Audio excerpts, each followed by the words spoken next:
보시죠. 베드로후서 3장 1절부터 보시겠습니다. 사랑하는 자들아, 내가 이제 이 둘째 편지를 너희에게 쓰노니 이 두 편지로 너희의 진실한 마음을 일깨워 생각나게 하여 곧 거룩한 선지자들이 예언한 말씀과 주되신 구주께서 너희의 사도들로 말미암아 명하신 것을 기억하게 하려 하노라. 오늘 베드로후서의 마지막 시간입니다.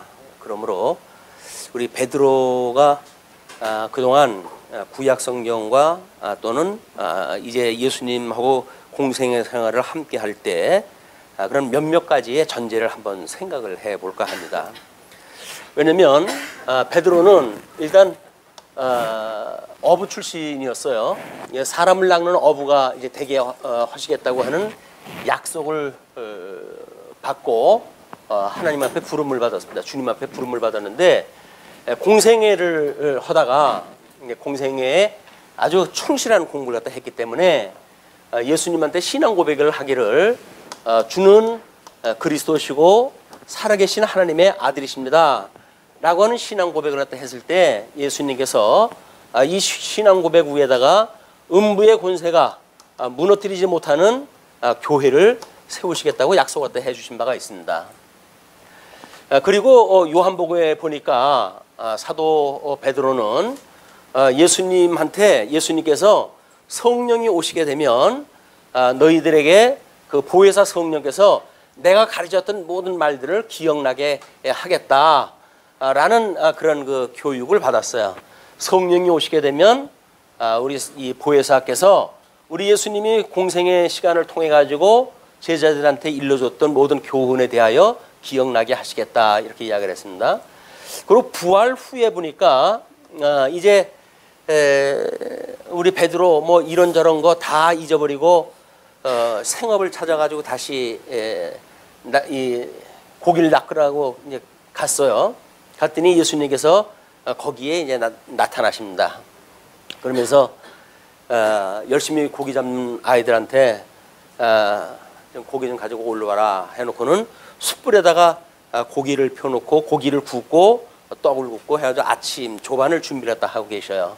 베드로가 그 얘기를 듣고 딱 내려와가지고 봤더니 고기 잡은 숫자가 153마리라 그랬어요.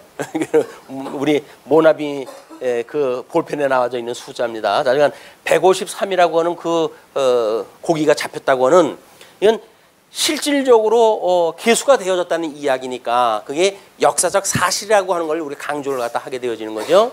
예수님께서 죽으셨다가 부활하셔가지고 베드로가 고기 잡는 현장에 나타나셔서 153마리를 헤어 볼 수 있을 정도의 사실적으로 지금 예수님이 오셔가지고 베드로하고 함께 식사를 갖다 하신 뒤에 베드로한테 한 그 이야기가 내가 나를 사랑하느냐라고 이제 묻습니다.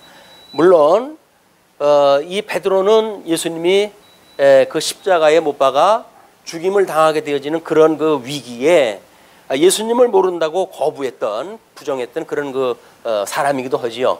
그러나 이제 뭐 부활해가지고 예수님이 돌아가셨고 그분 따라가지고 뭔가 좀 새로운 세상을 만날까 해가지고 뭐 생업을 팽겨치고 따라다녔지만 끝내 예수님 무덤 속으로 들어가 버렸단 말이에요.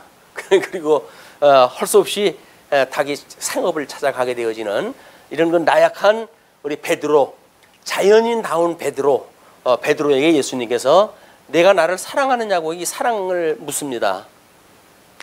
우리는 사랑을 물어볼 때마다 이 겁이 덜컥덜컥 나죠. 왜?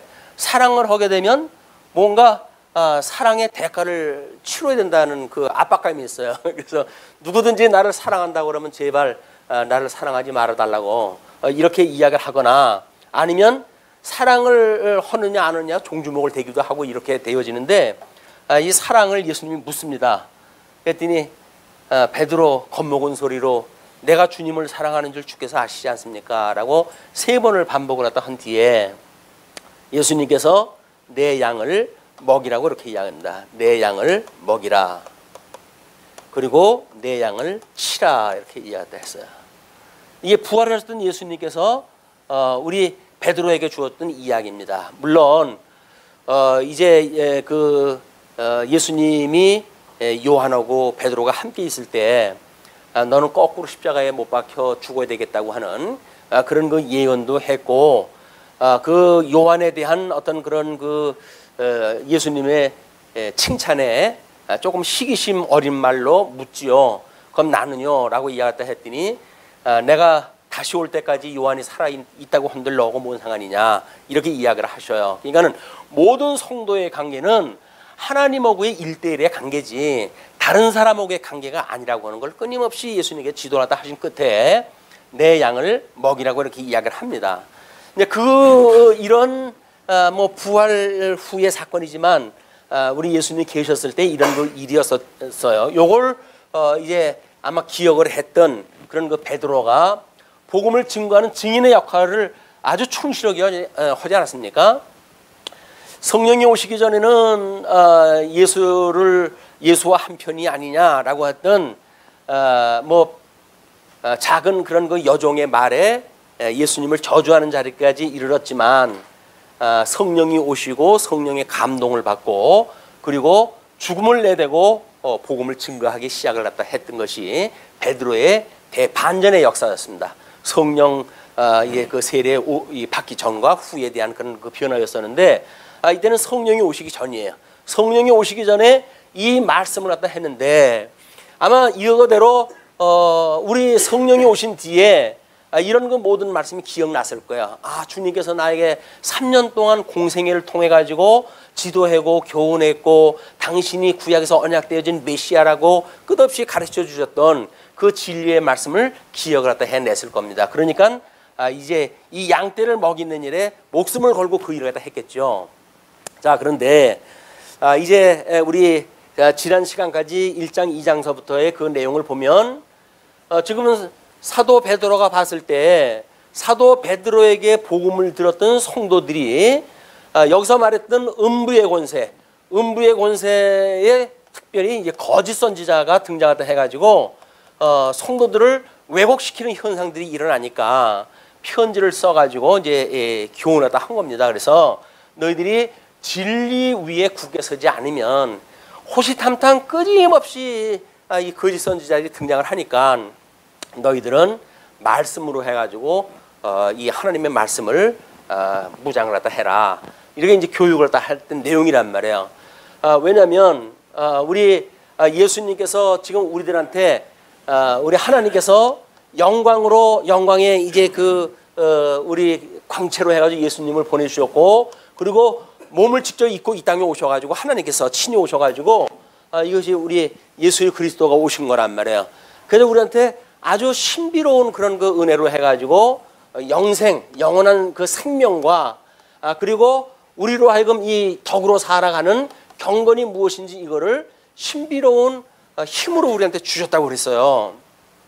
이제 베드로가 이제 이야기하는 겁니다. 그 성도들한테. 근데 이런 이유는 뭐냐면 너희들로 하여금 하나님의 이런 정결한 신부로서 성령의 소욕을 받는 이런 세상에 살고 정욕을 따라가는 이런 데 살지 않게 하시기 위해서 이렇게 하셨다고 하는 걸 이야기를 했어요.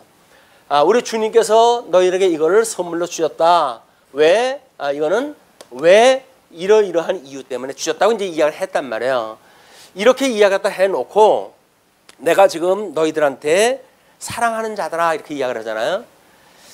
저는 이제 이 말씀을 묵상을 하다가 사랑하는 자들아 라고 했던 그것이 아마 예수님이 자기한테 내가 나를 사랑하느냐 라고 하는 질문을 받았을 때 충분히 그런 감정이 무엇인가를 묵상을 하고 자기의 그런 내면 세계를 들여다보고 하나님과 자기와의 사랑관계를 깨닫고 이랬던 시간이 지나가지 않았을까 생각이 듭니다. 그냥 이런 걸 통해 가지고 내가 나를 사랑한다고 한다면 내 어린 양을 먹이라 라고 했던 예수님의 말씀을 따라 가지고 좀 편지를 쓰는데 사랑하는 자들아 이렇게 이야기를 해요. 사랑하는 자들아.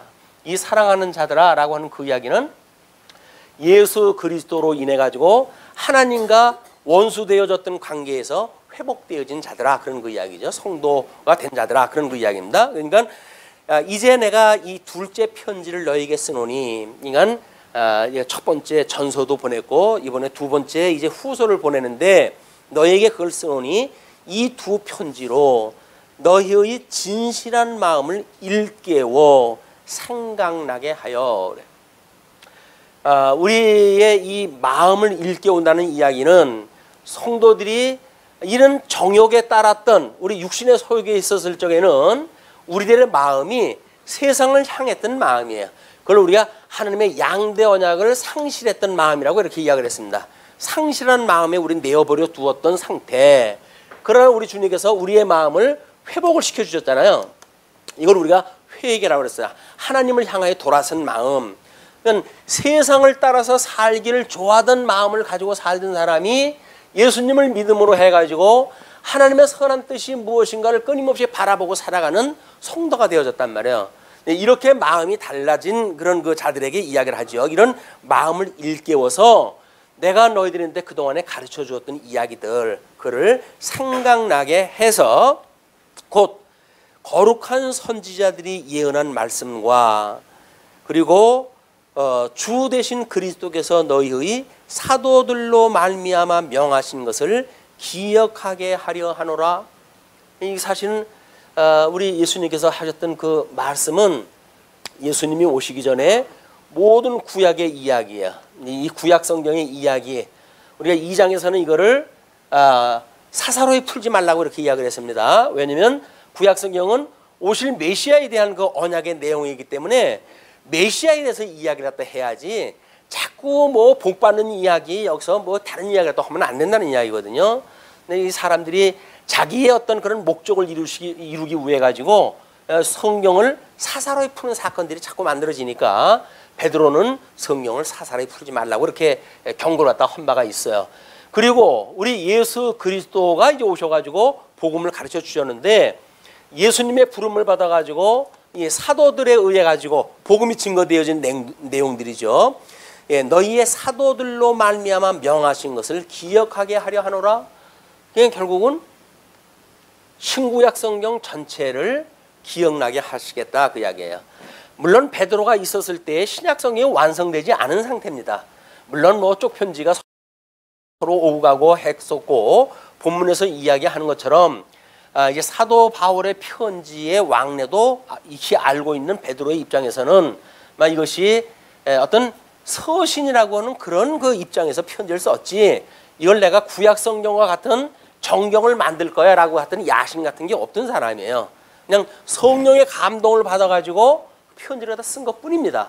다만 후대에 이제 성령의 감동을 받은 또 그런 그 뭐 속사도 또는 교부 시대에 와가지고 이것이 신약 성경으로 우리가 이걸 편입을 시켜야겠다라고 하는 우리 정경 형성이라고 이야기를 하는데 27권 신약 성경 27권도 구약 성경 66권과 더불어서 하나님의 말씀이라고 하자라고 하는 게 결정되기 전까지는 이것이 하나님의 말씀이야, 이것이 성경이야 라고 주장을 하지 않았어요. 이제 그렇기 때문에 지금 여기서 베드로가 이야기했던 거는 자신과 또는 사도들로 인해 가지고 기록되어졌던 모든 가르침들 그 이야기예요. 정경이 아니라 그냥 가르침 그 내용이겠죠. 그런 것들을 예언한 말씀과 주 되신 그리스도께서 너희의 사도들로 말미암아 명하신 것을 기억하게 하려 하노라. 그냥 우리가 오늘날 입장에서 보게 되면 66권, 이 39권 해가지고 66권 전 성경이 기억나게 하는 일이 바로 오신 성령이 하시는 일이란 말이에요. 보혜사 성령께서 이 보혜사 성령이 오셔가지고 우리한테 하는 일이 뭡니까? 결국은 하나님의 말씀 66권에 대하여 깨달아 알게 하시는 일이란 말이에요. 왜? 하나님의 영광을 계시하신 성경이니까 하나님의 이 크나큰 영광을 이제 육체로 해가지고 예수님이 오신 거는 사실이죠. 그러나 성경을 통해 계시되어졌던 영광이기 때문에 우리는 성경을 통해 가지고 눈에 보이지 않는 하나님을 배우게 되어지는 거야. 하나님을 깨닫게 되어진단 말이에요. 이거 뭐 시력도 별로 나빠가지고 뭐 1.2, 1.0 되어지는 눈 가지고 예수님을 알아보고 하나님을 알아보는 것이 아니라 신령한 그 하나님을 알아볼 수 있는 신령한 우리의 눈을 뜨게 하셨다. 이것이 회복되어진 성도들이 가지고 있는 마음 상태란 말이에요. 끊임없이 뭐 우리 집사님 기도할 적에도 일주일 내내 세상을 향했던 우리들의 마음 아닙니까? 그렇지만 우리의 발걸음을 인도하셔가지고 하나님의 말씀을 듣게 하셔서 다시 또 하나님의 말씀으로 기억나게 하고, 그래서 세상을 향했던 마음이 하나님을 향한 마음으로 돌아가게 하시는 이런 그 역사를 지금 베드로가 이야기했다 하는 거죠. 그걸 기억나게 하려 하노라 이렇게 이야기를 합니다. 자, 그러면 이제 그렇게 했을 때 몇 가지 왜 그러는지에 대한 이제 어떤 사건이 나오는데, 3절로부터 5절을 보시게 되면 주의 강림한다는 약속을 부정하는 자들을 경계하는 일이 소개가 되어집니다. 먼저 이것을 알지니 말세에 조롱하는 자들이 와서 자기의 정욕을 따라 행하며 조롱하여, 그냥 자기의 정욕을 따라 가지고, 이건 전부 사망 권세 아래에 있는 거예요. 이거는 성령의 소욕이 아니라 이거는 우리의 어둠의 권세, 육체의 소욕이라고 갈라디아서는 이렇게 구분을 갖다 하는데, 이거는 타락되어져 있는 인간 본성이 가지고 있는 소욕입니다. 그 소욕을 따라 살아가고 싶은 이런 그 성도들에게 가뜩이나 이 미혹자들이 와가지고는 육체의 소욕을 자꾸 부추겨 준단 말이야. 우리가 하나님의 말씀을 듣게 되어지게 되면, 강론을 듣게 되어지게 되면 마치 어떤 성령의 소욕에 대한 가르침만 공부하는 것 같지만, 우리가 교회에 와서 하나님의 말씀을 들으면서 끊임없이 우리 육체의 소욕에 우리가 이렇게 바라고 소망하고 하던 세상의 뜻을 두었던 이것을 이루어 주겠다라고 하는 이야기가 나오게 되면 그거는 미혹이에요. 교회 나와가지고 자기가 욕심 부린 거 채워준다고 하는 데가 교회가 아닙니다. 교회는 이걸 버리라는 거예요. 이거는 이루어지지 않는다는 거예요. 우리 주님께서는 성령의 소욕을 따라서 새로운 마음을 가지고 살아간다는 이야기지, 우리가 그 가득 찬 욕심을 채워주는 것이 교회에서 어떤 말씀을 증거함으로 해가지고 교회 나오면 복 받아요, 교회 나오면 건강해져요 라고 하는 걸로 소개가 되어지는 게 아니란 말이야. 왜? 그건 예수님 믿지 않은 사람들도 전부 가지고 있는 꿈이고 소망인 거예요. 요즘 화두가 전부 그거 아닙니까? 그냥 뭐 TV 채널만 돌리게 되면 전 채널이 어떻게 하면 잘 먹고 잘 살까라고 하는 전부 먹거리 이야기들이에요. 그것도 했는지 요즘은 전부 또 힐링으로 해가지고 어떻게 하면 이 골치 아픈 세상을 좀 편하게 살까 하는 걸로 해가지고 전부 가득 차 있어요. 그러니까 세상에 살아가는 것들은 결국 육체의 소욕을 따라 살아가는 일들인데, 교회에 오게 되면 복을 받고 뭐 건강하고 돈 많이 벌고 11조를 내게 되면 100배를 튀겨주고 이런 그 이야기가 나온다고 한다면 이거는 육체의 소욕을 채우는 일입니다. 이건 사도 베드로가 이걸 경계하는 일이란 말이에요. 우리는 그것도 모르고 이게 뭐 교회 나오면 복 준다고 그러니까 그 복이 마치 육체가 누리는 이것이 복이라고 생각이 드는데, 성경에서 말하는 것은 이게 복이 아니잖아요. 창세전에 이미 우리 하나님께서 모든 것들을 예정을 하셨는데 그 예정을 이루시기 위해서 복과 나라를 약속을 하셨다고 이렇게 이야기를 했어요. 그걸 우리가 양대 언약이라고 이야기를 했는데, 그 복이라고 하는 것은 복과 저주라고 하는 것이 두 개가 다 포함되어져 있는 것이다. 그래서 상실하게 되어졌을 때 이것이 복과 나라라고 하는 걸 상실되어졌단 말이에요. 그래서 이 복이 저주로 변했고, 이 에덴이라고 하는 하나님의 그런 안식을 누릴 나라가 세상의 이 세속의 나라로 이 사망 권세가 장악을 하고 있는 이 세상을 우리가 누리고 사는 것이, 이게 저주받은 우리 타락되어진 인간들이 살아가는 공간인 거예요. 이거에서 둘째 아담이신 예수 그리스도께서 우리를 불러내셔가지고 상실되어졌던 복, 이 회복이라고 하는 그것은 저주로부터 이 복을 회복해 주셨다는 이야기예요. 세속의 나라로부터 하나님의 나라를 회복해 주셨다는 이야기예요. 우리는 더 이상 주님의 몸된 교회가 세상의 이런 어떤 세속적인 그런 그 나라를 의미하지 아니하고 하나님의 나라, 신령한 하나님의 나라를 이야기하는 거다. 주님의 몸된 교회는 신령한 곳이에요. 그런 입장에서 이거를 우리가 믿음을 가지고 있는 분량만큼 신앙 고백적으로 교제를 나누며 살아가는 것이 교회의 봉사이기도 하고 교회의 생활이기도 한 거예요. 근데 이런 그 원리가 없는 거라고 한다면 그냥 우리들끼리 즐기는 일로 끝나고 말죠. 우리가 왜 성도들 간에 그런 그 교제를 나누는가? 그 이야기는 증인이니까 우리가 증인으로서 그 역할을 증거를 다 하는 일이란 말이야. 우리가 예수 그리스도를 복음을 깨닫고 이렇게 회복되어진 마음을 가지게 되면 지체의 관계가 어떻게 되어진지를 깨닫고 일을 다 하게 되어지는 일이다. 그런데 이제 이 베드로가 이들에게 경계했던 이야기는 말세에 조롱하는 자들이 오는 거예요. 자기네들은 지금 이어났다 하는데 이 사람들은 예수 믿는다고 해서 핍박을 당하지 않습니까?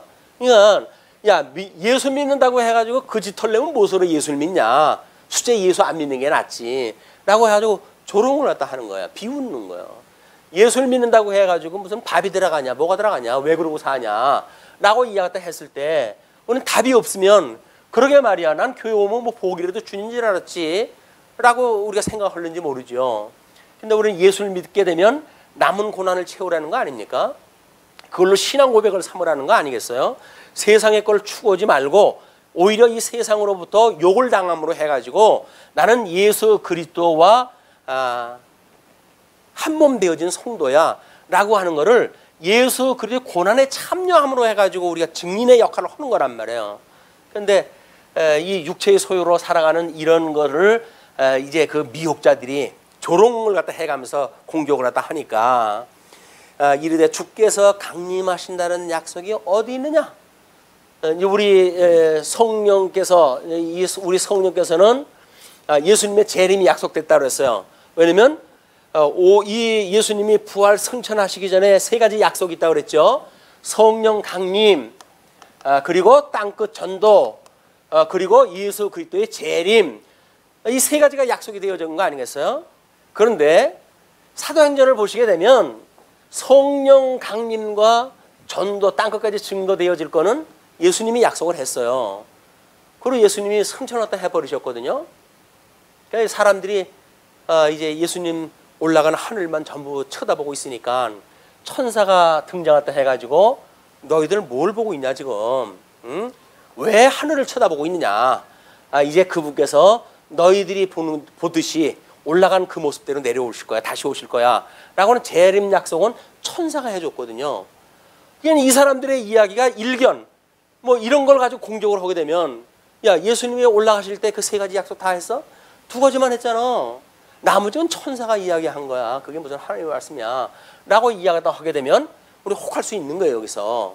이런 상황이 지금 베드로가 이 두째 번 편지를 쓸 때 그 교회의 양상이었어요. 어쩔 수 없이 그런 것이 지금 문화가 이렇게 보편적으로 돌아가고 오염이 시작되어지니까 이제 그들이 이렇게 이야기를 합니다. 이르되 주께서 강림하신다는 약속이 어디 있느냐? 조상들이 잔 후로부터 만물이 처음 창조될 때와 같이 그냥 있다 하니 이거는 이제 다시 예수님이 오신다고 했을 때 온 세상이 불로 심판당한다고 하는 그 이야기 복음을 이 사람들이 들은 바가 있지 않습니까? 그 복음을 들었는데 만약에 예수님이 다시 오지 않는다고 한다면 세상이 뭐 불로 심판받을 것도 없잖아요. 그러니까 이 땅에서 잘 먹고 잘 사는 것이 목적인데 만약에 세상이 심판받는다고 한다면 그것처럼 힘 빠진 일이 어디 있겠어요.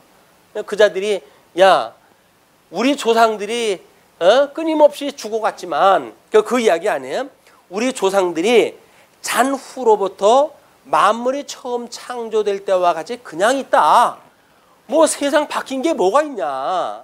천지는 그냥 있는 거야. 그 이야기예요. 천지는 그냥 있는 거야.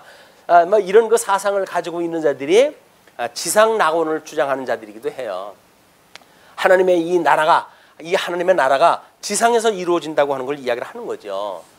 그리고 이 타락되어진 나라가 회복되어지게 되면 우리 마치 천년왕국에서 천년왕국이 변화되어지는 것처럼 거기에서 우리가 영원무통으로 사는 거지. 이게 뭐 다 없어졌냐? 이제 그런 그 이야기란 말이에요. 자, 그러면 이는 하늘이 이제 이렇게 이들이 말하는 이유는 하늘이 옛적부터 있는 것과 땅이 물에서 나와 물로 성립된 것도 자, 이제 베드로의 이야기는 나중에 이제 바울의 이야기를 가지고 바울이 너희들한테 너무 쉬운 용어, 저주로만 이 복음을 증거했던 이유가 있기 때문에 너희들의 혹이나 복음을 곡해하는 일이 있는데 바울이 가르친 바가 그렇지 않다는 거예요. 바울과 베드로가 가르치는 바는 같은 거다. 다만 너희들한테 너무 저주로 먹이느라고 이제 이방인 전도자니까 특별히 그랬겠죠. 그렇게 저주로 가르쳤고 뭐 베드로 우리 고린도서에서도 사도 바울이 그렇게 고백을 하잖아요. 내가 너희들에게 저주로 먹였다. 밥으로 먹이지 않냐고 저주로 먹였다. 그 이야기는 단단한 음식을 너희들이 먹을 형편이 안 되니까 내가 젖을 먹여가지고 너희들한테 복음을 가르치겠다. 그 이야기였었거든요. 그 이야기는 뭡니까?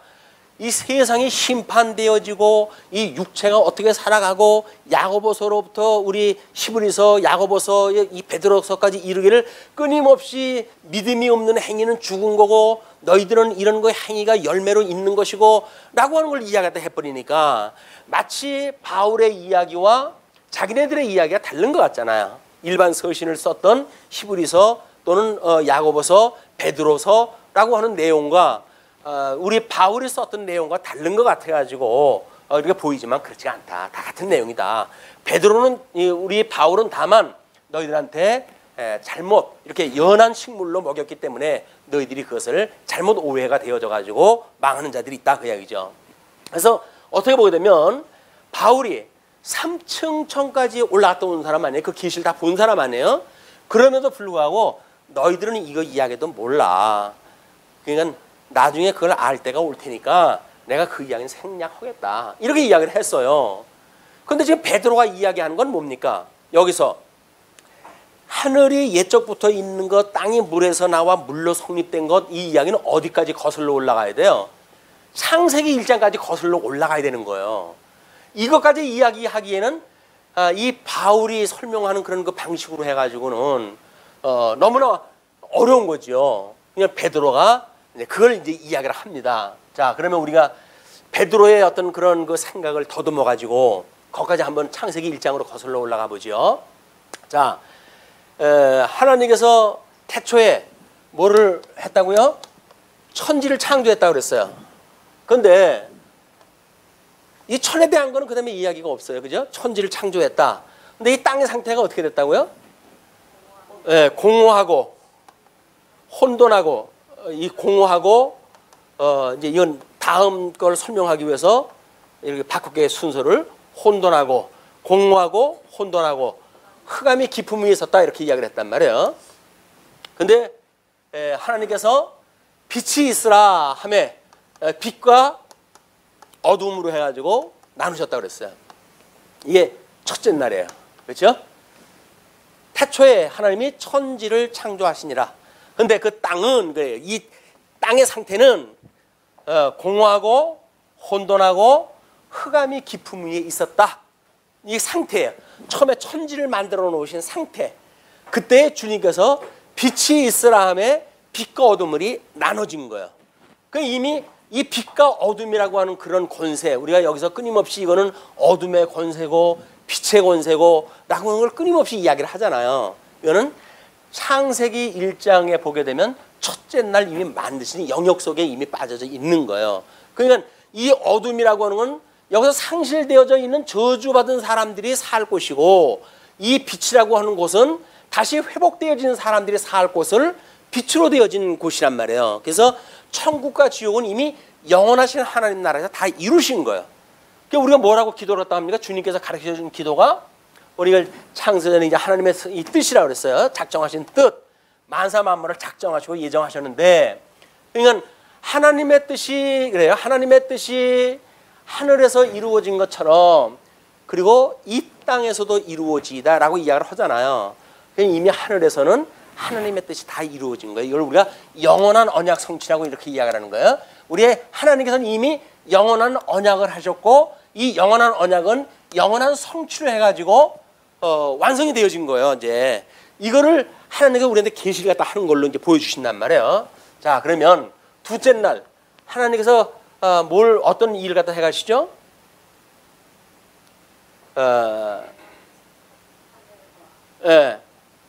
이 공허했던 우리 공간들을 하나님께서 윗물과 아랫물로 나누셔요. 아랫물로 나누시고, 그리고 이 윗물과 아랫물 사이에 이걸 궁창이라 이렇게 이야기를 해요. 오늘날 우리가 보는 하늘이라고 이렇게 설명을 해요. 그냥 창세기 1장 1절부터 가만히 읽어나가면 다 이렇게 써져 있는 거예요. 그런데 이 궁창에다가 뭐를 갖다가 맨다 그래요? 여기다 해와 달, 둘째 날 이제 윗물과 아랫물을 나누시고, 그리고 이걸 궁창이라고 나누셨어요. 이제 나누셨어요. 이걸 2일째, 그다음에 3일째. 3일째 뭘 만드셨어요? 예, 이 혼동되어졌던 이 아랫물 세 개를 물과 무추로 나누셨어요. 이걸 셋째 날 하신 거예요. 그리고 이 무채 나무를 나게 하셨어요. 그 우리는 천상수라고 이렇게 설명을 했어요.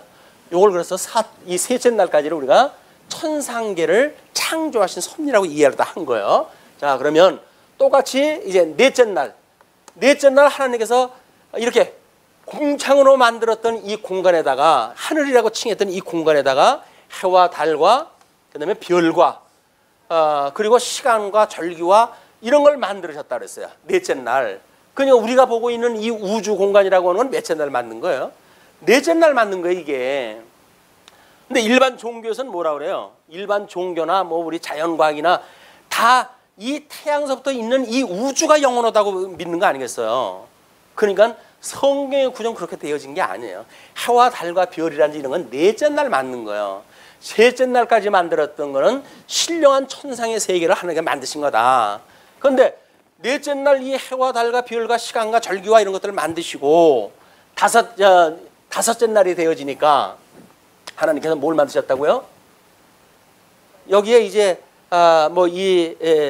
무채, 그 물에 물고기를 갖다가 만드시고, 그러겠죠? 6일이 되어지니까 무채, 짐승들 이런 거 만드신 거야. 그 새는 언제 만들었어? 여태 만들었네? 이런 걸 갖다가 보니까 뭐라 그래요? 마치 진화론이라고 설명을 하는 거예요. 이렇게 이것이 진화되어진 거다라고 이야기를 하는데, 진화 같은 소리 안 해. 이 세대가리니까 진화라고 하는 이야기가 나오지, 진화가 어떻게 되어집니까? 성경에는 하나님께서 그냥 전부 종을 따라 만드셨어요. 종류를 따라 다 만드신 거란 말이야.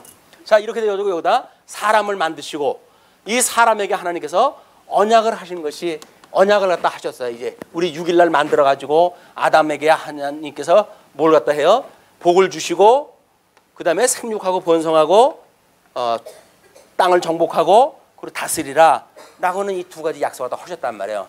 그리고 7일날 이 사람들을 에덴에서 이제 이걸 누리고 살아야 되는데, 아담이 불순종하는 바람에 전부 쫓겨났잖아요.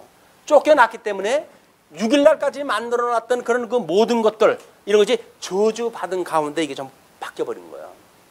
자, 그러니까 지금 베드로가 뭘 이야기를 갖다 해요? 여기서 한번 그 베드로의 이야기를 갖다 볼까요? 이는 하늘이 옛적부터 있는 것과, 옛적부터 하늘이 있었어요. 그리고 땅이 물에서 나와 물로 성립된 것도, 물에서 나와가지고 이게 땅이 어디에서 나왔다고요? 땅이 물에서부터 나온 거예요, 이게. 그러니까 이미 천지 창조를 했다 할 때부터 이렇게 만들어졌고, 이 원리에 따라 가지고 노아의 홍수가 있었을 때 하나님께서 이 모든 묻을 뭘로 덮으셨다고요?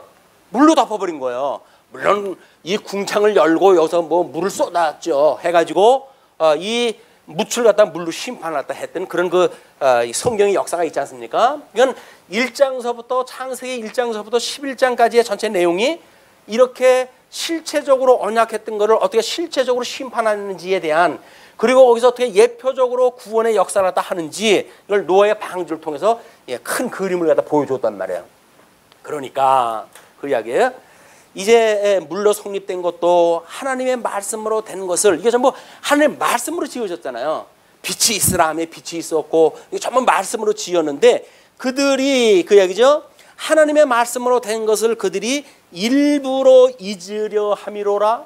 하나님의 말씀을 일부러 잊는다는 이야기는 뭡니까?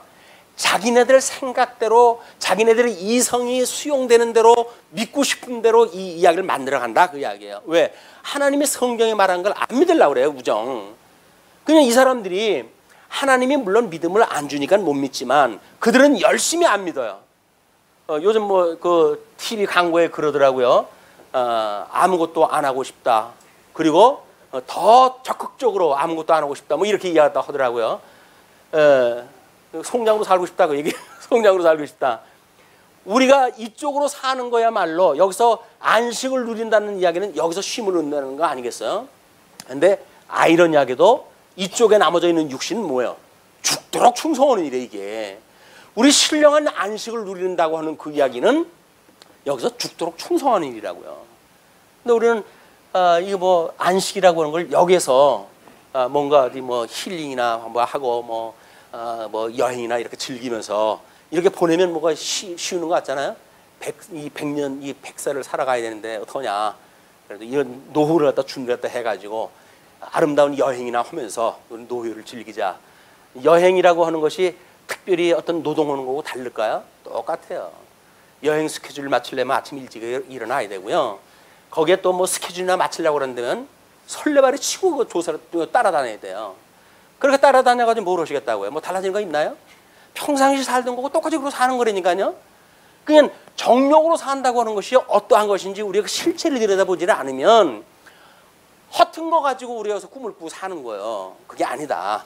신령한 세계가 무엇인지 이걸 보고 하나님께 회복해 준 우리의 마음이 하나님의 선하신 뜻을 우리가 분별하고 하나님을 경외하는 인생의 본분을 다하는 것이 성도의 삶이라고 하는 걸 끊임없이 공부하는 것이 주일날 교회에 출석하는 이유인 거예요. 출석한다는 것이 말씀 배워가지고 하나님의 선한 뜻이 뭡니까? 내가 그 뜻대로 살고 싶습니다. 그 이야기 아니겠어요? 그 뜻이라고 하는 것이 이쪽의 정욕에 따라서 사는 것이 아니라 신령한 우리 주님의 형상을 닮아 살아가는 이걸 추구하면서 살아가는 일이다. 이제 그런 그 이야기입니다. 그러니까 우정 일부러 잊어버려 함이로다. 이로 말미암아 그때에 세상은 물이 넘침으로 멸망하였을 때, 여기는 이제 노아의 홍수 때예요. 이 노아의 홍수 때는 물이 넘쳐가지고 세상이 망했잖아요. 지금 베드로가 이 편지 쓸 때는 뭐라 그래요? 아니 천지가 그때서부터 지금까지 그대로 있는데 뭔 소리냐 이렇게 이야기를 하잖아요.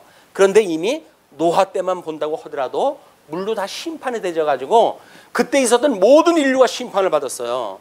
모든 짐승이 다 죽었어요. 다 죽었다 그러니까 또 요즘 뭐 아이들 여름방학 특수를 맞춰가지고 했는지 남은 자들이라고 하는 뭐 그림 만화 영화가 나왔더라고요. 방주에 안 탄 애들, 걔네들 그림으로 그려가지고 뭘 어떻게 하려는지 몰라요. 자, 이쪽으로 장난치는 애들이 점점 기승을 부립니다. 어떻게 하든지 예수 못 믿게 하려고 장난들을 쳐요. 이런 어두운 문화가 지금 만연되어져 있단 말이야. 우리들이 누리고 있는 모든 그 문화의 콘텐츠 뭡니까 이게 다? 이쪽의 것들이에요. 뭐 성 문제로 해가지고 나라가 뭐 완전 개판돼 있지 않습니까? 그게 왜 그럴까요? 이쪽 것 때문에 그러는 거예요. 이쪽 거. 마귀들이 자꾸 우리들한테 괜찮아 괜찮아 괜찮아 그러는 거예요. 근데 뭐 어떤 그 뭐 뉴스를 갖다 보니까 뭐 이 서구 쪽에서는 뭐 짐승들하고 성행위 하는 걸 돈 받고 그걸 갖다가 합법화되어지고 그런데요 이제. 그리고 짐승들하고 결혼하는 것도 합법적으로 결혼을 시킨대요. 그럼 결국 사람이 뭐하고 산다는 거예요? 짐승처럼 산다는 거예요. 짐승처럼. 아무리 같은 날 여섯째 날 이 사람하고 짐승하고 같이 만들었거든. 아니 짐승하고 같이 이 사람이 살 때입니까? 근데 이 인간 문화가 자꾸 그렇게 끌고 간다니까요. 만약에 지금 반려견 누군가가 이렇게 옛날처럼 뭐 학대해 보십시오. 난리 나요. 고발당해요 이제는. 아니 개를 때렸다고 사람을 감옥에다 다 가두는 세상이니까 도대체 이거 어떻게 거꾸로 돌아가도 이렇게 거꾸로 돌아갈 수가 있습니까? 무서운 세상 아니에요? 몰라서 그렇지. 지금 성경에서 말하는 걸 동성애를 만약에 금지한다 뭐 이거를 바깥에서 이야기하게 되면 바로 끌려가요 이제. 이런 문화 속에서 우리가 산다니까요.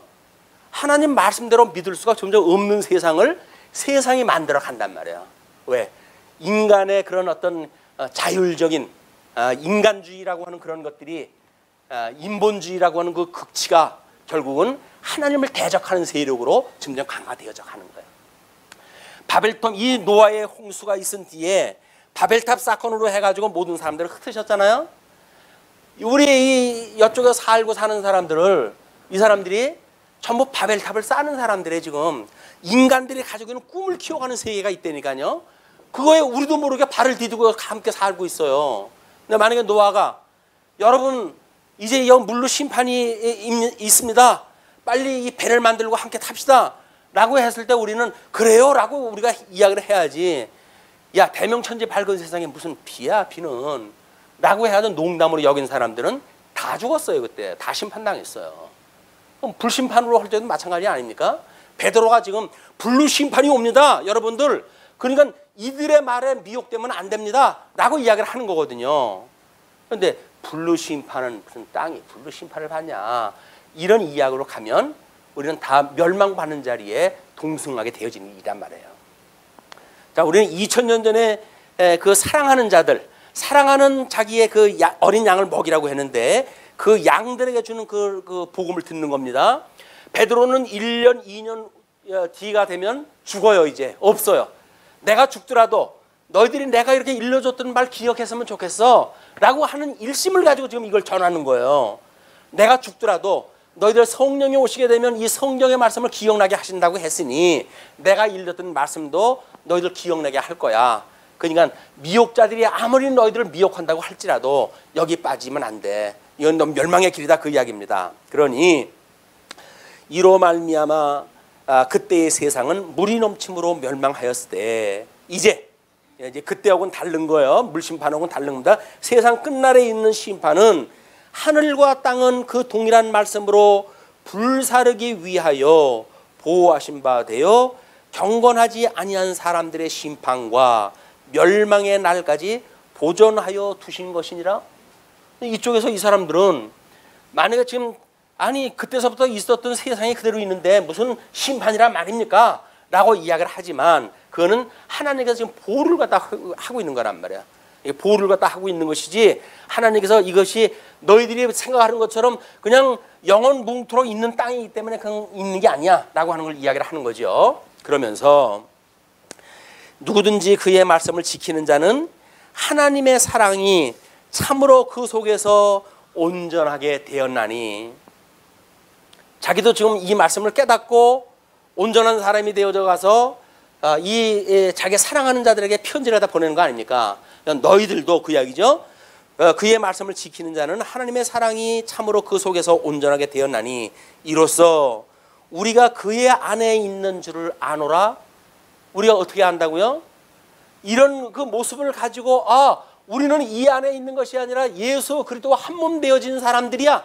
나는 성도야. 나는 거듭나고 중생됐어. 나는 새 생명을 얻었어. 라고 하는 믿음을 가지고 살아가는 거란 말이에요. 이상한 거 가지고 어떤 신비주의 해가지고 거기에서 내가 예수를 믿는데 하나님이 아버지라고 믿어지지 않아요. 그렇기 때문에 쌀라쌀라 방언한다고 해가지고 하나님이 아버지로 믿어지는 것이 아니라 하나님의 말씀을 깨닫고 그것을 지키게 되어지게 되면 우리가 하나님의 이 말씀을 가지고 하나님 안에 있는 성도라고 하는 자기의 신분이 확인되어지며 살아간다, 그 이야기예요.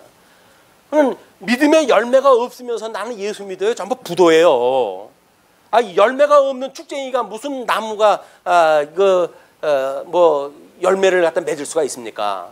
열매 맺는 나무여야 하나님의 나라의 백성으로 가는 거예요. 그러니까 우리는 예수 그리스도라고 하는 포도나무에 맺혀져 있는 이런 그 포도의 가지기 때문에 포도나무의 열매를 맺고 살아가는 성도의 삶이 되어지는 거다. 예수 믿기 때문에 모든 죄를 우리가 용서받았어요.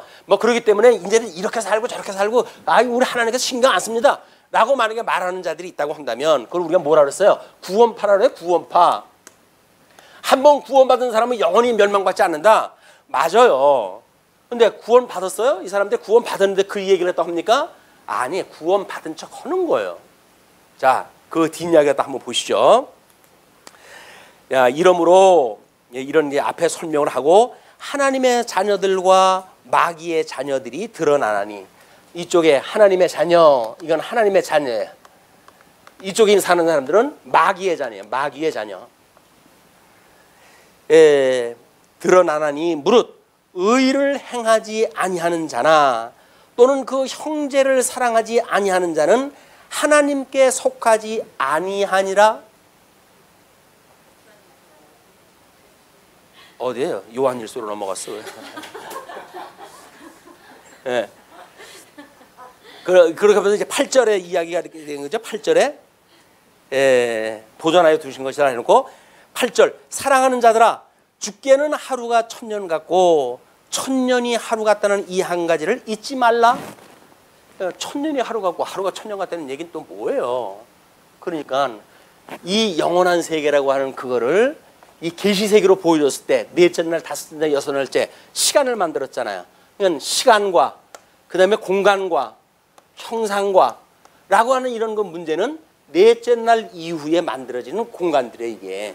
그러니까 모든 시간도 여기에 와가지고 우리가 이제 시간 개념을 깨닫게 되어지는 거예요. 공간 개념도 이 공간 개념을 아는 거야. 하늘과 이 땅이 있고 뭐 별이 있고 우주가 있고 하는 거를 공간 개념을 알게 되어지는 거란 말이에요. 그리고 형상도 마찬가지죠. 뭐 우리 뭐 인간이 어떻고 동물이 어떻고 뭐 인간성이 어떻고라고 하는 다 형상에 대한 문제니까 이런 거를 알게 되어지는데 하루가 천년 같고 천년이 하루 같다는 이 한 가지를 잊지 마라. 그들은 이제 약속이 안 이루어진다. 뭐 이렇게 생각을 하니까 이런 이야기를 하니까 주의 약속은 어떤 이들이 더디다고 생각하는 것 같이 더디는 것이 아니라 오직 주께서는 너희를 대하여 오래 참으사 아무도 멸망하지 아니하고 다 회개하기에 이르기를 원하시느니라. 뭐 어떤 사람들은 그러더라고요. 이거는 하나님이 사랑의 속성이라고 하는 걸 보았을 때 분명히 모든 사람들을 이야기하는 것이다. 이렇게 이야기를 다 하는데 모든 사람이라고 하는 건 하나님께서 이미 이 작정하신 뜻이 뭐예요? 여기서 예정을 갖다 하셨을 때 어떻게 예정을 했다고 그랬죠?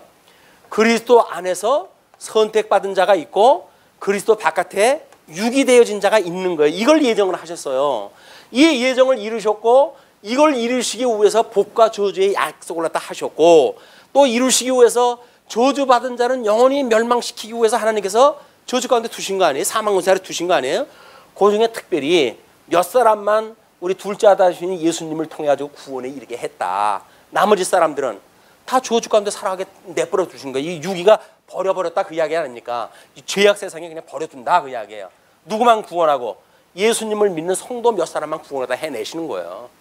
우리가 그 구원받았다고 한다면 구원받은 성도 내가 어떻게 구원받았는지를 알죠? 그럼 주님의 말씀이 자꾸 생각이 나고 주님의 그런 그 의의 열매를 맺고 싶은 소망이 생기고 그걸 강구하게 되어지고 성경을 궁구하게 되어지고 이런 일이 만들어진단 말이에요. 아, 세상 사람들하고 똑같이 살면서 나는 예수 믿는 사람이야. 그걸 누가 믿어요? 나도 안 믿는데. 본인도 못 믿잖아요. 내가 하나님의 안 지는 거 못 믿잖아요. 그 이야기는 성령의 열매를 우리가 맺어가는 걸 통해 가지고 아, 주께서 나하고 함께 하시는구나. 주님께서 어떻게 나에게 선한 마음을 주셔가지고 주님의 몸된 교회 발걸음을 인도하실까? 아, 주님께서 나와 함께 하시는구나. 주님께서 어떻게 말씀을 나한테 듣는 귀를 주셨을까? 아, 주님께서 나와 함께 하시는구나. 주님께서 어떻게 나의 이런 주님의 몸된 교회를 섬기는 은사를 주셨을까? 주께서 나와 함께 하시는구나. 이게 뭐 믿어지는 일이란 말이에요. 믿어지는 일. 자, 그러면서 거기서 누구나 이제 더딘 것이 아니라 오직 주께서는 너희를 대하여 오래 참으사 아무도 멸망하지 아니하고 다 회개하기에 이르기를 원하시느니라. 모든 숫자가 차야 돼. 모든 숫자가 차야 되고 오죽하면 예수님 오신 이후로 해가지고 요한계시록에 보게 되면 이 주님의 몸된 교회가 아주 엄청난 핍박을 당해요. 그래서 선지자들이 이제 기도를 갖다 합니다. 하나님, 언제까지를 우리 이 고난 중에 그냥 두실 겁니까? 저 한번 쓸어버리지 주님. 저희 너무 힘들어요. 라고 그랬더니 하나님께서 뭐라고 응답했다 하시죠? 너희들처럼 순교자의 숫자가 차야 돼. 그때까지 내가 둘 거야. 하나님 심판 안 하셔요. 순교자의 숫자가 탈 때까지 심판 안 하신다니까요. 그러니까 예수님을 믿는다고 하는 이름으로 우리는 핍박을 받을 수밖에 없어요. 그 핍박받는 그런 그 일들로 인해 너무 힘드니까 주님 언제까지 심판을 이렇게 미루실 겁니까? 라고 했을 때 주님께서 힘들지 내가 내일이라도 당장 할게 이렇게 대답을 안 하신다니까요. 너희들과 같이 순교자의 숫자가 차야 돼. 그래서 예수님을 믿는 사람들이 우리가 가지고 있는 것들을 버리고 이게 우리가 사적생의 원리라고 하지 않았어요. 우리가 죽고 버리고 그리고 섬기는 일로 열매를 맺어갈 때 고통을 당하고 맺어갈 때 우리는 이 심판에 대한 그런 걸 소망할 수가 있지. 그렇지 않으면서 우리가 빨리 이날이 왔으면 라고 하는 그 이야기는 신세한탄이에요. 몸도 아픈데 주님 빨리 그냥 이 구차한 목숨 건져가세요 라고 말하는 거는 우리 신세 한탄이다. 그런 주님께서 그렇게 역사를 하시는 게 아닙니다. 그러면서 이제 그러나 주의 날이 도둑같이 오리니 그 날에는 하늘이 큰 소리로 떠나가고 물질이 뜨거운 불에 풀어지고 땅과 그 중에 있는 모든 일이 드러나리라. 자, 그러면 땅과 하늘이 없어진다는 이야기는 지금 뭐가 없어질까요? 넷째를 만들어 놓은 곳이 뭐예요? 이 궁창, 이게 하늘이라고 그랬어요. 그리고 여기서 만든 땅, 뭐 요한계시록에는 물이 바다가 없어 보이지 않는다고 이렇게 이야기를 하잖아요. 그러니까 이 땅과 우리가 하늘이라고 보았던 이 세계가 다 불로 타가지고 없어진단 말이에요. 이게 그럼 뭐가 남아요? 이 땅에선 지금 뭐가 남았죠? 윗물로 나눠놨던 이것이 땅으로 남아져 있는 거예요. 이게 우리가 천국이란 말이에요. 나머지 거는 지옥이죠. 불로 타가지고 다 없어지니까 그 불구덩이에서 함께 다 타버리고 없어질 거니까 이건 지옥이란 말이에요. 그러면 땅이 남아져 있는 이 천지를 만들었을 때 이 지에서 남아져 있는 상태가 윗물 상태 아니에요. 그 윗물 상태가 하나님의 땅으로 해서 이 천국의 땅으로서 우리가 발을 디디고 살아가는 천국이에요. 영원한 천국. 이건 성경에서 성경 이렇게 조곤조곤 읽어나가면 다 나와져 있는 표현들이에요, 이게. 근데 이거를 뭐 엉뚱하게 뭐 설명을 하다 보니까 이렇게 보이질 않는 것 뿐이에요. 자, 그러면 이 모든 것이 어떻게 풀어지리니, 이렇게 풀어지리니 너희가 어떠한 사람이 되어야 마땅하냐? 거룩한 행실과 경건함으로 하나님의 날이 임하기를 바라보고 간절히 사모하라. 자, 우리말에요. 육신도 그렇잖아요. 젊었을 적에는 이쪽에 욕심 가지고 우리 충분히 살 수가 있어요. 근데 어느 정도 나이가 먹게 되면 뭐라고 생각이 듭니까? 인생이 이게 다는 아닐 거 아니야?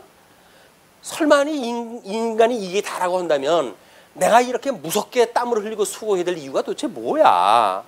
자기 회의가 올 수밖에 없어요. 그러니까 철학이 만들어지고 종교가 만들어지는 거거든요. 이걸로 충분히 어떤 만족을 느끼고 행복을 느낄 수 있는 세계라고 한다면 뭐 다른 게 뭐 필요해요? 열심히 벌어가지고 열심히 누리고 살면 되지요. 근데 열심히 벌고 열심히 누리다가 보면은 한계가 와요. 이게 인생은 이게 다가 아니잖아. 그럼 많은 선현들이 뭐라 그래요? 죽으면서 뭐 괜히 왔다 가는 데는 둥 뭐 이렇게 하는 이야기가 뭐예요? 그 뜨겁게 산 사람들이 뭐 자기 목숨을 전부 던져가지고 열심히 살았던 사람들이에요. 뭐 중광이라고 하는 걸레승 같은 사람도 미친 듯이 살았던 사람이에요. 근데 죽어갈 때 뭐라고 죽어갑니까? 괜히 왔다 가네. 왜 사는지 이유를 모르고 살았단 말이에요, 그게. 근데 하나님께서는 도대체 우리에게 무슨 복이 있어가지고 우리가 왜 살아가는지 이유를 알고 살아가게 하신단 말이에요, 우리가. 우리 인생의 제일 된 근본 목적이 하나님을 영화롭게 하고 그분만으로 우리가 즐거워하는 것이 인생의 본분이야 라고 하는 그런 놀라운 생명세계에 살게 하시는 이 은혜를 왜 주님께서 우리한테 주셨느냐고요. 또 우리가 복 있는 자란 말이에요. 아무리 세계에 대단한 사람들도 그걸 모르고 다 가는 거예요. 그냥 이렇게 사는 것이 그러려니 하고 그냥 그렇게 살다가 그냥 가는 거예요. 근데 우리는 그렇게 살지 않아도 성경에서 답을 얻잖아요. 주님께서 우리한테 이 놀라운 하나님의 나라, 약속되어진 나라를 기업으로 있게 하시기 위해서 이렇게 섭리해 가시는구나. 이걸 깨닫게 하신단 말이에요. 자, 그러므로 경건함으로, 행실과 거룩한 행실과 경건함으로 하나님의 날이 임하기를 바라보고. 근데 이것이 정말 며칠 있다가 온다고 그러면 쉽게 그럴 수가 있겠죠. 근데 그걸 한번 사건을 바꿔볼까요? 히브리에서는 결혼을 갖다, 남녀가 결혼을 갖다 하는데 남자 나이 13살, 여자 나이 12살 만, 그렇게 결혼을 갖다 한대요. 지금처럼 이렇게 뭐 나이 먹어가지고 결혼하는 때하고는 달라. 이제 옛날에는 그렇게 했었는데 약혼을 갖다 먼저 해요. 그 다음에 정혼을 갖다 하게 돼요. 그리고 결혼을 갖다 하게 되죠. 우리 예수님하고 결혼 사건으로 연결시키게 되면 우리가 그래도 아이고 세상은 언제 끝나나 뭐 이렇게 막연한 생각 가지고 보는 건 아니잖아요. 뭔가 좀 아주 설레는 마음으로 생각할 수가 있을 테니까 예를 바꿔가지고 이해를 드는 거예요. 똑같은 사건을 설명하는 방식입니다. 약혼은 양가 부모가 그냥 결정을 짓는 거예요. 그러면 그 자녀들을 하고 있는 자리에서 이제 정혼을 갖다 하게 돼요. 정혼을 갖다 하게 되면 예물도 전부 이제 주고받고 이제 그런 것들이 있게 되어지고, 이때 이미 정혼이라고 한다면 결혼한 거고 동일시가 되어져요. 동일시가 되어지게 되면 이때는 만약에 그 관계가 깨지게 되면 파혼이라고 그러지 않고 이혼이라고 그래요. 이미 결혼한 거나 마찬가지죠. 다만 동거를 하지 않을 뿐이에요. 그래서 이제 그 아내의 집에 아내가 이제 있고, 남자 아이는 정혼 때에 자기의 친가로 가가지고 약 한 1년이나 남짓 걸린다는데, 아버지한테 지도를 받아가지고 집을 줘요. 이제 자기가 살 집을. 그 집이 완성되어질 때 언제 자기가 자기의 그 부인을 데리러 갈지도 몰라요. 그냥 아버지 집에서 아버지가 아들이 하는 걸 딱 보고 집도 지어놓고, 그 다음에 이제 그 뭐 거느릴 만한 준비가 되어졌다 싶을 때 이제 가서 신부를 데려오거라라고 이야기를 한대요. 그러면 결혼식이 이제 있게 되어지는 거야. 이때 이제 신랑이 신랑 친구들하고 함께 오게 되어지는 거거든요. 여기 기름 등불 준비한 뭐 이런 사건이 이제 예화로 나오는 거예요. 이제 밤에 이 결혼이 이루어지니까 신랑 집에서 여기까지 오는데 뭐 시간도 걸릴 뿐만 아니라 언제 올지 모르잖아요. 그러니까 기름등을 갖다 따로 이 기름을 준비를 갖다 해놔야 돼요. 늦은 시간에 오게 되면 기름을 보충을 시켜가지고 이 신랑을 기다려야 되니까. 이 결혼식 날 신랑이 오는 거를 신부가 기다릴 때 그 심정이 어떨까요? 그게 천국에 임하는 그런 심정이 우리가 돼야 말하고 싶지요. 아, 우리 님이 언제 오실까? 뭐 설레는 마음으로 지금 그 남편을 기다릴 거 아니겠어요? 이 1년 동안 기다리는 그 기간이 얼마나 길게 느껴지겠어요? 빨리 왜 안 오지? 빨리 시간이 갔으면 좋겠는데, 엄마 왜 이렇게 시간이 안 가? 뭐 이렇게 이야기를 할 거예요. 왜? 사랑하는 그이가 이제 올 시간을 기다리고 있으니까. 그런데 우리가 주님 될 수 있으면 좀 늦게 오세요. 뭐 이렇게 이야기를 한다는 이야기는 뭐야? 실질적으로 그분을 우리가 남편 대신 신랑으로 믿지 않는다는 이야기예요. 이 세상이 더 좋으니 여기서 충분히 누릴 때까지 당신은 오지 마세요. 그 이야기 아닙니까? 근데 만약에 이 결혼 문제로 해가지고 이 문제를 풀어보게 되면 우리는 오매불망 이날을 기다리는 신부의 모습이란 말이에요. 그런데 남편이 와가지고 이제 그 기름 준비가 안 된 사람들 기름이 없을 거 아니겠어요. 그러면 기름 있는 그런 그 신부하고 신부 친구들만 그 결혼식에 이제 참여가 되어진다고 하는 예화를 복음서에 이야기를 하는 거예요.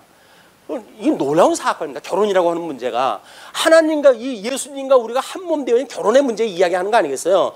그런 결혼한 심정으로 우리가 주님을 기다리는 정결한 신부. 우리가 주님이 오시는데 요즘 뭐 그 저 있잖아요. 뭐 무슨 파티라고 그래. 총각 파티, 뭐 처녀 파티 이런 게 있어요. 결혼하기 전날 마지막 그 싱글을 갖다 즐기자 해가지고 뭐 엉뚱한 짓 하는 것들이 그 뭐 문화에 일반 문화에 있잖아요. 그런데 만약 그 남편을 기다리는 정결한 신부라고 한다면 여기 혼자 있었을 때 좀 엔조이 갖다 하자 라고 해가지고 마구제비로 자기 몸 굴리겠어요? 아닐 거 아니겠어요?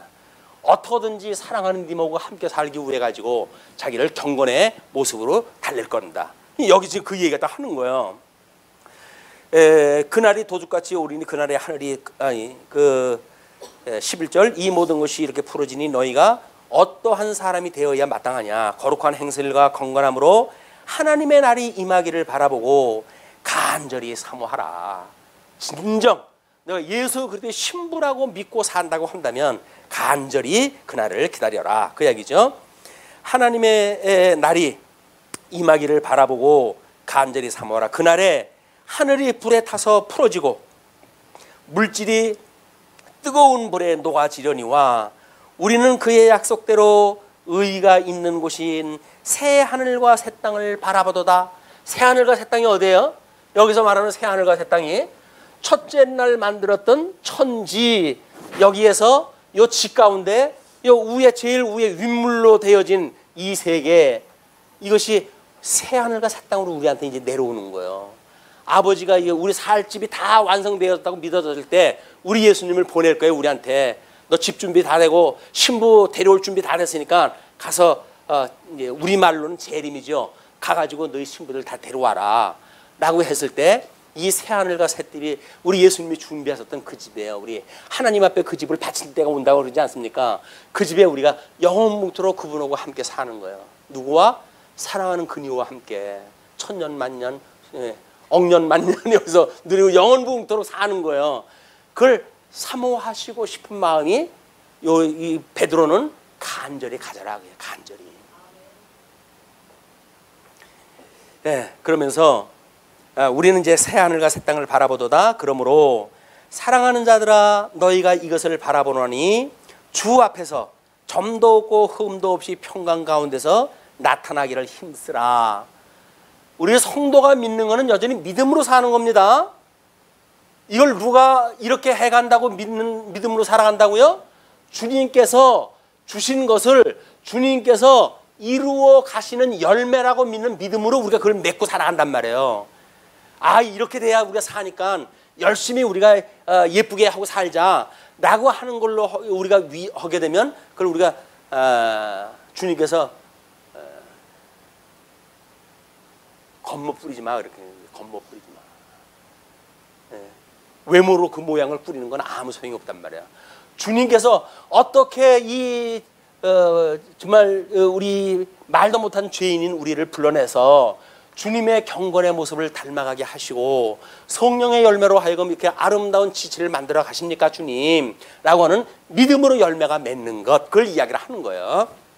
그러니까 또 우리 주의 오래 참으심이 구원이 될 줄로 여기라. 오래 참으심이 구원이 될 줄로 여기라. 우리가 완성이 덜 됐으니까 우리는 주님이 오신다 그러면 주님 잠깐만요. 저 조금 금식기도라도 뒤에 오세요 라고 싶은 마음이 있겠지. 엉망진창이 되어졌는데 주님 오늘이라도 오세요 이렇게 말하는 거는 조금 좀 오해가 있을 여지가 있어요. 우리 주의 오래 참으심이 구원이 될 줄로 여기라. 사랑하는 형제 바울도 그 받은 지혜대로 너희에게 이같이 썼고 또 그 모든 편지에도 이런 일에 관하여 말하였으되 그 중에 알기 어려운 것이 덜어 있으니, 알기 어려운 것이 쉽게 설명을 한 것 때문에 오히려 이런 쪽으로 하자면 알기 어렵게 되어진 설명들이 있단 말이에요. 그러니 믿음으로 산다고 하는 게 도대체 뭐냐라고 하는 개념이 사실 쉬운 게 아니에요. 그러니 무식한 자들과 굳세지 못한 자들이 다른 성경과 같이 그것도 억지로 풀다가 스스로 멸망에 이르느냐. 어떻게 억지로 풀까요? 야, 구원받았으면 이제 인간의 모든 행위는 이제 아무런 필요가 없어 라고 주장하는 자들이 있다고 한다면 영원한 멸망에 들어가는 자들이다, 그 이야기예요. 그러므로 사랑하는 자들아 너희가 이것을 미리 알았은즉 무법한 자들의 미혹에 이끌려 너희가 굳센 데서 떨어질까 삼가라. 우리가 바울 서신에서 듣던 그 뉘앙스하고는 전혀 다른 뉘앙스입니다. 그러나 우리 그 사도 바울의 그 글도 우리가 정상적으로 공부했다고 한다면 전부 후반부에 열매에 대한 이야기가 나오잖아요. 생활에 대한 이야기가 나오고 그걸 간과했기 때문에 나타나는 현상입니다. 오직 우리 곧 구주 예수 그리스도의 은혜와 그를 아는 지식에서 자라가라. 지식 위에 우리가 이 덕이라고 하는 건 지식을 더해야 된다고 그러지 않았어요. 그 지식에서 너희 자라갔으면 좋겠다. 어떻게? 절제하고 오래 참고 그리고 경건에 이르는 여기에 이르기까지, 그리고 형제의 우애와 사랑을 더하는 데 이르기까지 너희들이 자라가라. 영광이 이제와 영원한 날까지 그에게 있을지어다. 다 같이 합창하시는 겁니다. 아멘. 기도하시죠.